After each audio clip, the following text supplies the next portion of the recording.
మినిట్స్కి ఒకసారి వస్తుంది సార్. ఎన్ని రోజుల నుంచి?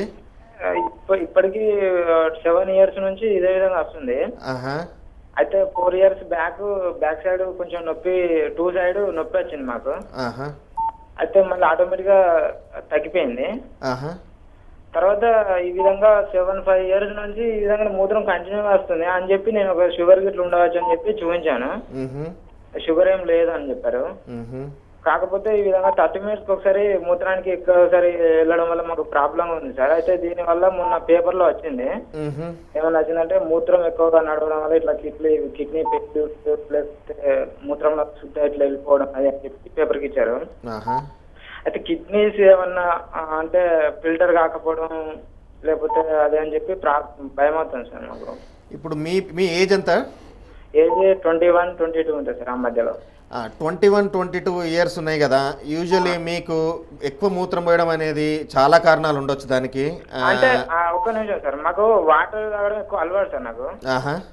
అంటే డైలీ చాలా వాటర్ తాగుతాను. అయితే ఎంత తాగితే అంత మోతాదులో వెళ్ళిపోతుంది సార్ అంతే.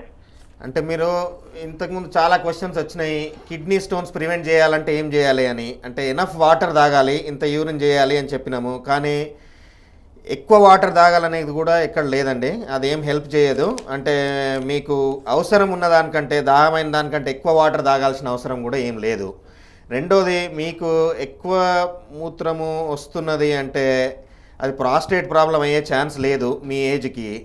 సో మీకు స్మాల్ బ్లాడర్ అన్న అలాంటిది ఏదైనా ప్రాబ్లం ఉండొచ్చు, లేకుంటే బ్లాడర్ స్పాజమ్స్ ఎక్కువ ఉండి మీకు ఫ్రీక్వెంట్గా యూరినేట్ చేయాల్సిన అవసరం రావచ్చు.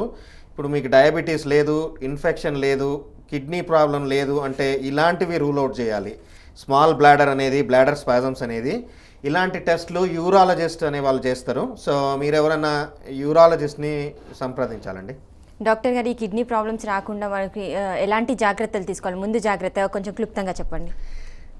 కిడ్నీ ప్రాబ్లం అంటే ఇప్పుడు కిడ్నీ ప్రాబ్లమ్స్ రాకుండా ఏం చేయాలి అంటే, కిడ్నీ ప్రాబ్లమ్స్ రావడానికి కారణాలు ఏంటివి? Most common thing diabetes, high blood pressure అండి. సో డయాబెటీస్ కంట్రోల్లో ఉంచుకోవాలి.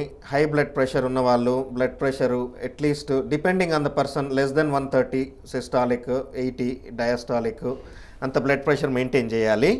అండ్ సెకండ్ థింగ్ ఏంటంటే awareness is more important. And అంటే అవగాహన ఉండాలి. అంటే ఎవరికి వస్తుంది, అంటే నాకు డయాబెటీస్ ఉంది, నాకు కిడ్నీ ప్రాబ్లం రావచ్చు రేపు అనేది మీకు ఉండాలి. సో మీరు ఒక యూరిన్ టెస్ట్, బ్లడ్ టెస్ట్ లాంటివి చేసుకొని మీకు కిడ్నీ డిజీజ్ ఉంటే ఏం చేయాలన్నది మీ నెఫ్రాలజిస్ట్ తోటి కానీ ఇంటర్నల్ మెడిసిన్ డాక్టర్తో కానీ మాట్లాడాలండి. డాక్టర్ గారు, థ్యాంక్ యూ సో మచ్. మీరు మా స్టూడియోకి వచ్చి మా కాలర్స్ అందరి సందేహాలను తీర్చినందుకు we are so thankful to you.